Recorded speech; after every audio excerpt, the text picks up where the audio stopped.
good afternoon to you and welcome to Political Paradigm. I'm Terry Ikumi.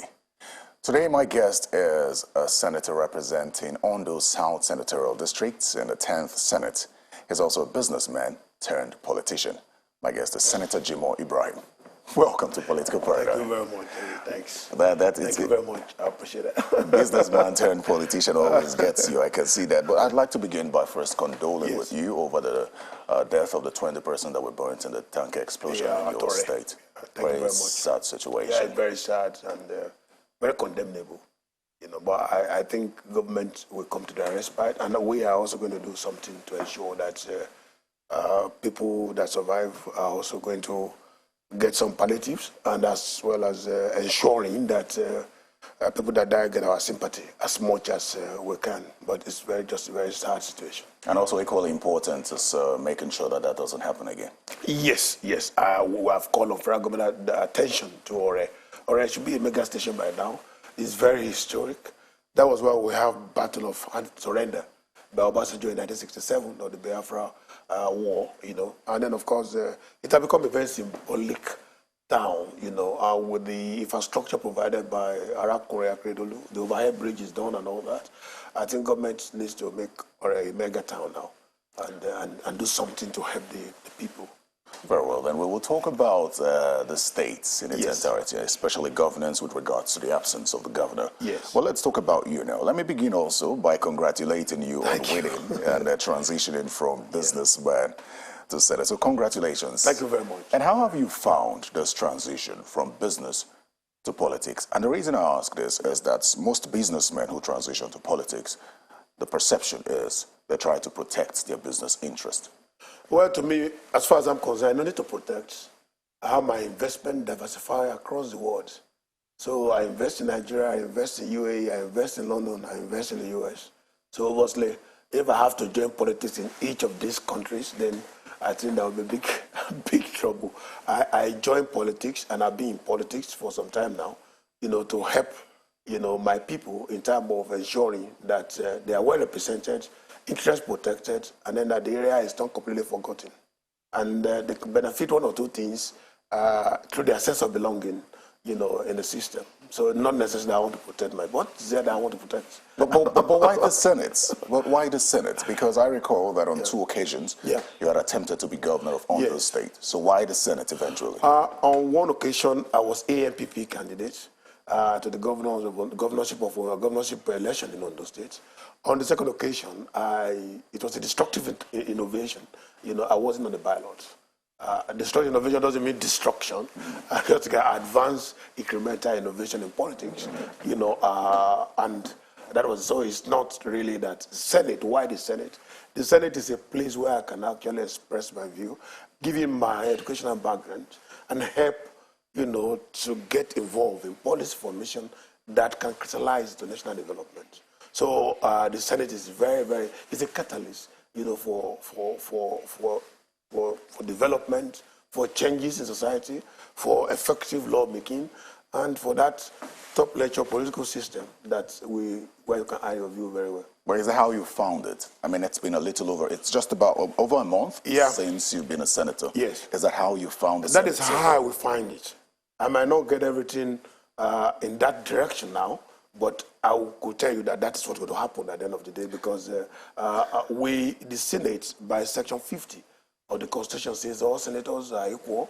One among them shall be elected to preside over our affairs. It has been a very nice journey so far. I must not deceive you. Senator Adams Oshiomhole said something which has generated public reaction. Yes. He was defending the 70 billion naira provision in the supplementary budgets for National Assembly. We will talk about that provision. Okay. But let me talk about what he termed the defense. Yes.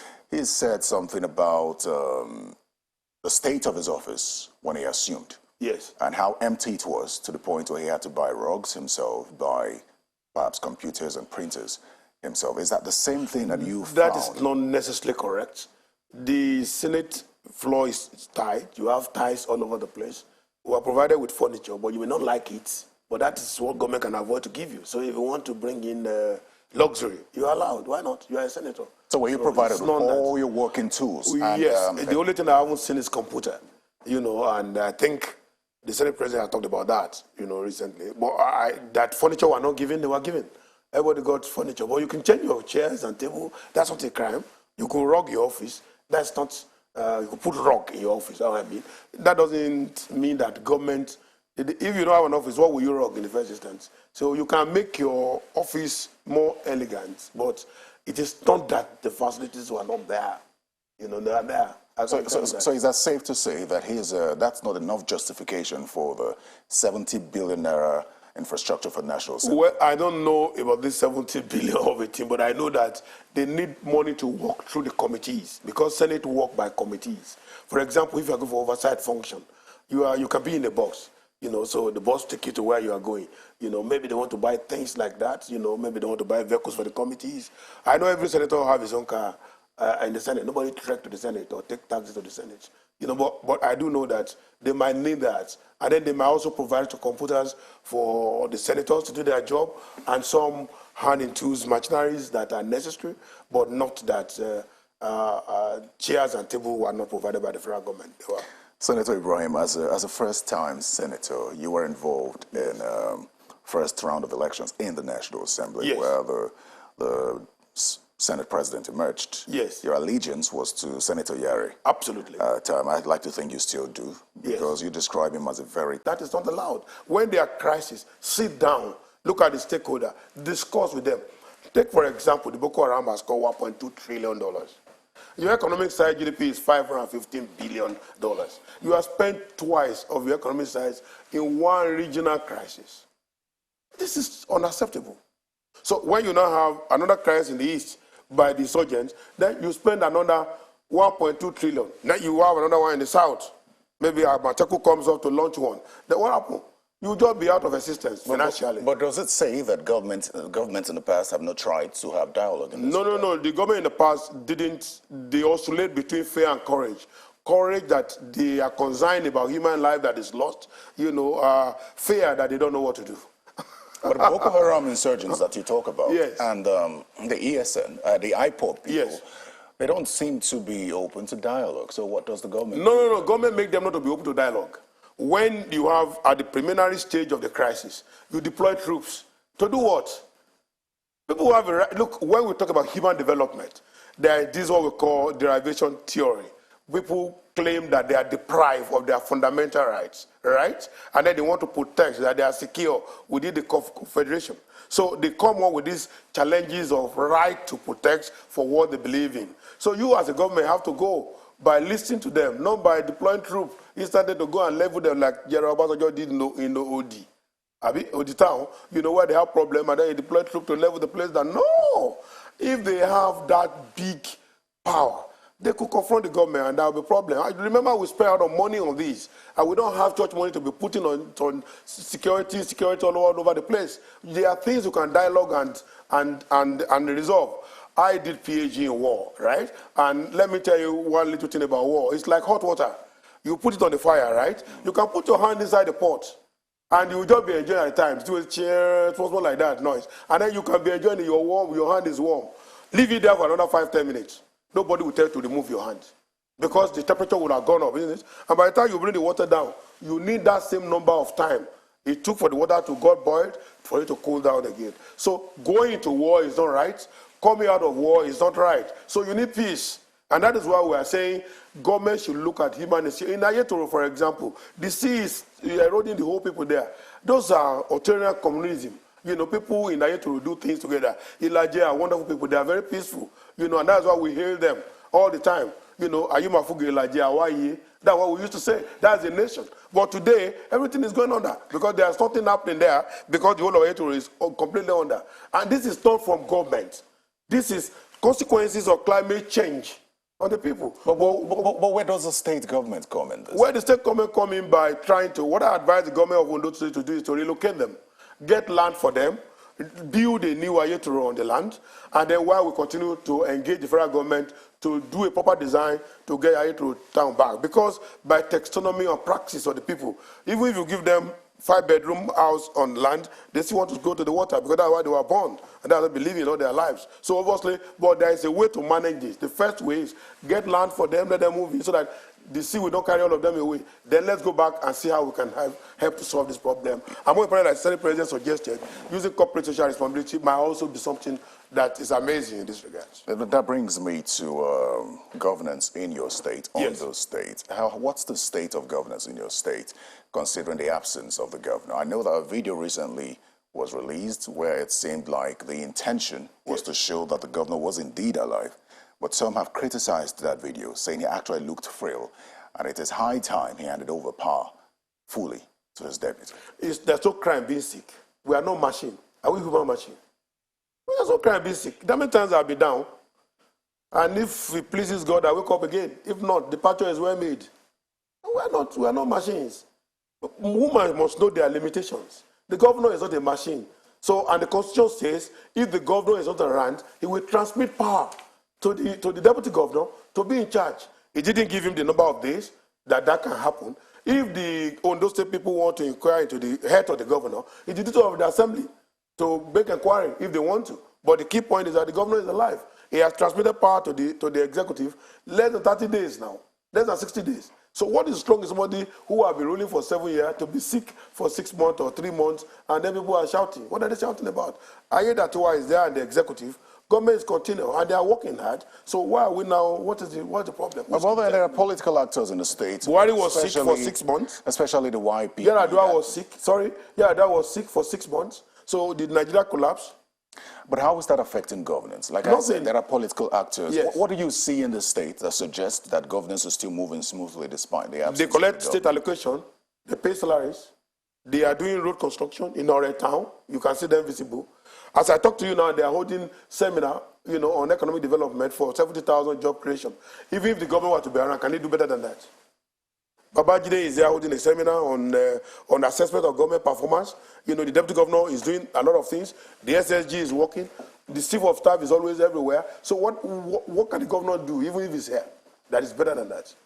The allocation is very small. This month they got 2 billion. The salary is 3.7. Pension is 2 point something. So minus 2 billion they got. They have a deficit left. They have to look for the deficit and jump around to make sure that they pay. That is probably where the governor can have more impact. But that the governor is not supposed to go on medical leave, I disagree. That people cannot be sick, I disagree. That the governor is the only one that can do the job, I disagree. Very well, then let's talk about the state of the nation and with regard to the economy. You're a businessman. You understand business, especially with regards to the economy. You also have a Cambridge education, I believe. Yes, I have a PhD. Exactly.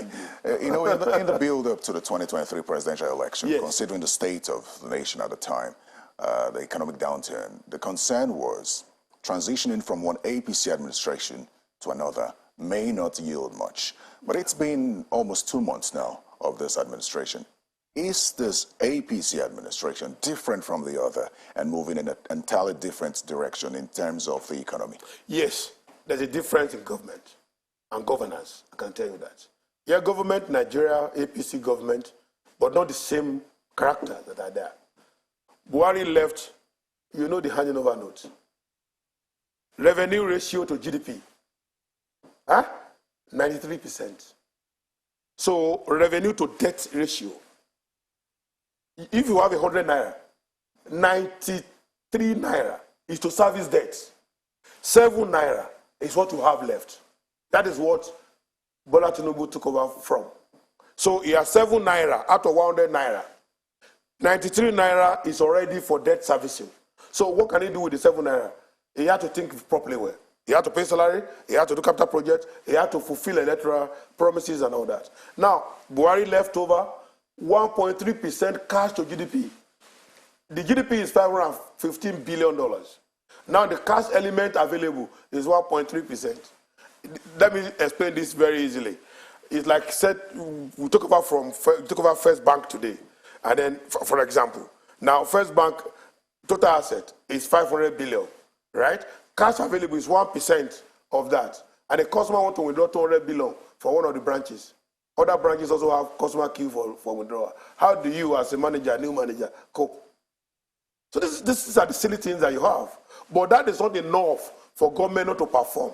Because, thank God, we also have debt ratio to GDP, 70% positive, meaning that government can borrow more money, if they choose to.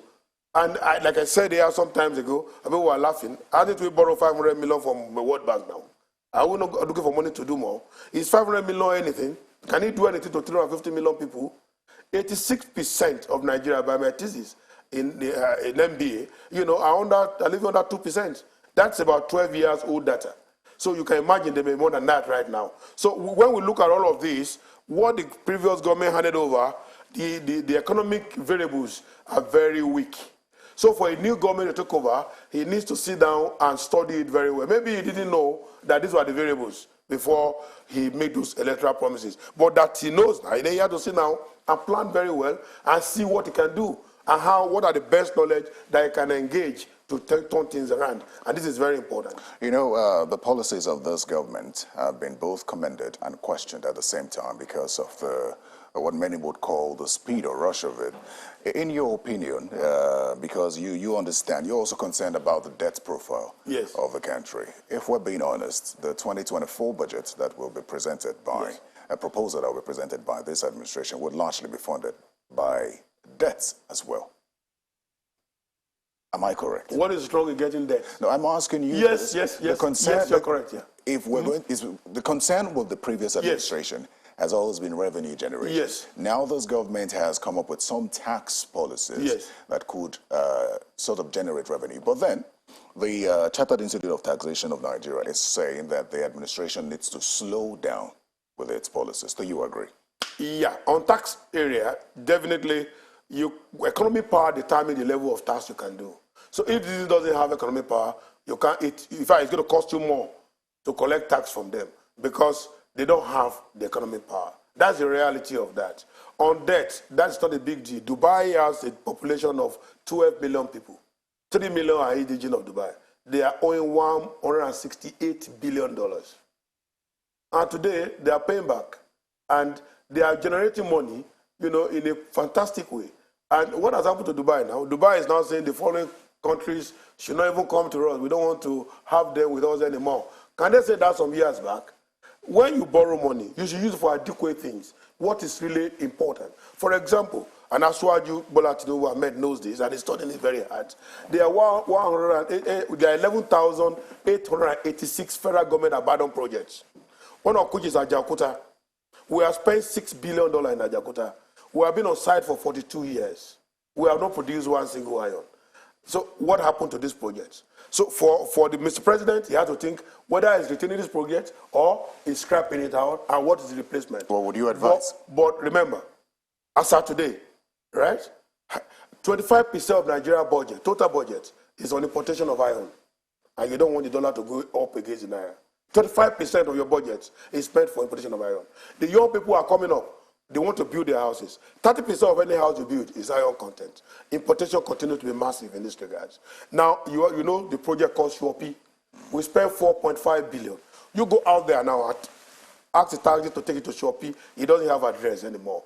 $4.5 billion gone. You know the project called Second Niger Bridge, because I did my PhD thesis on this. Now, they said Buhari claimed that it's going to be commissioned.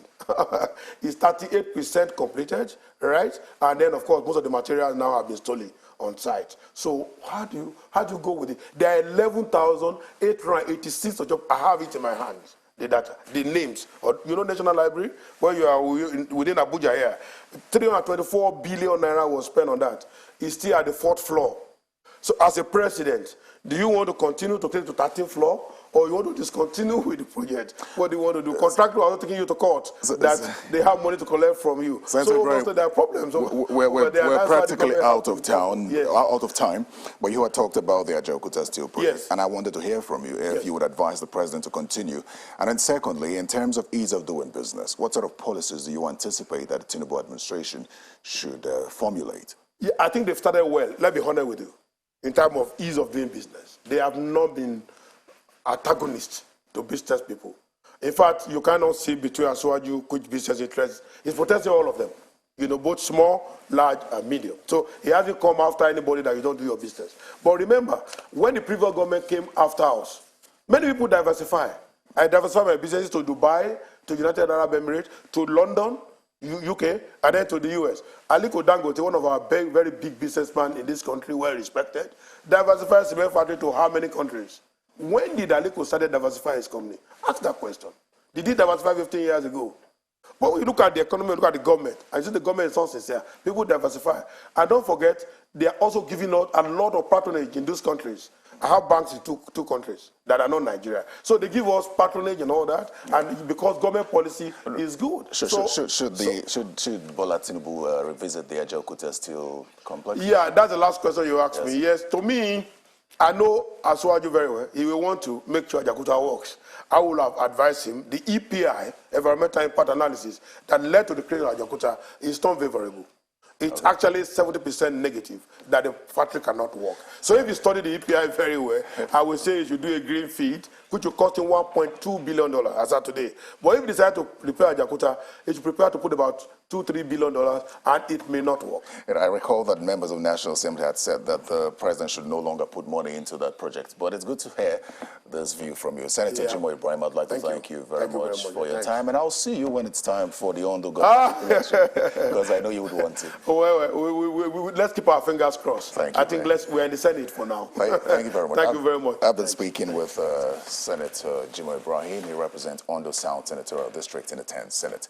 We'll take a break now, and when we return, I'll talk to my next guest. Please stay with us.